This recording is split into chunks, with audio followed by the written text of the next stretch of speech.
I think be the light, to me, what my perception is of that is truly being present for somebody, being there in those difficult times. And I always like to say, if you can be there in person, most certainly be there in person, because there's nothing like being present in the moment. You know, children experience so much these days in the home.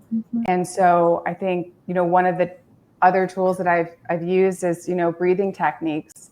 You know, children may not be able to express what it is that they're feeling, but we can help them regulate those feelings by giving them the tools and resources that even all of us adults use, right? And allowing them to understand that they can be really in control of, you know, how they're feeling, and also to be able to be free to express how they're feeling. People, they're on the edge of that distress or like suicidal thoughts or thinking like that. Like one of the most simple ways that you can provide assistance to someone who's in that state is to make them feel heard, because a lot of times they don't feel heard. Not only the spiritual, even the sciences. There's a HeartMath Institute, this research center, and it says that, you know, when you are present, you kind of like, you know, you exude some kind of vibes, you know, there's kind of waves and frequencies, and that is felt by the other person.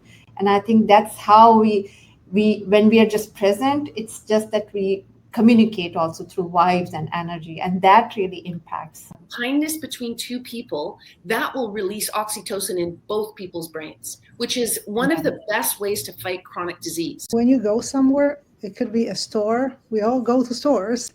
We go to get our groceries, right? So, or other places. Notice someone there, even like at cash register.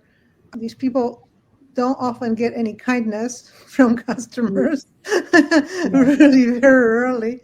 Have a fun conversation. Focus on what they're really saying and not on the heightened scarcity that may be presented, because under all of that, there is someone who needs love and kindness and is feeling so hurt.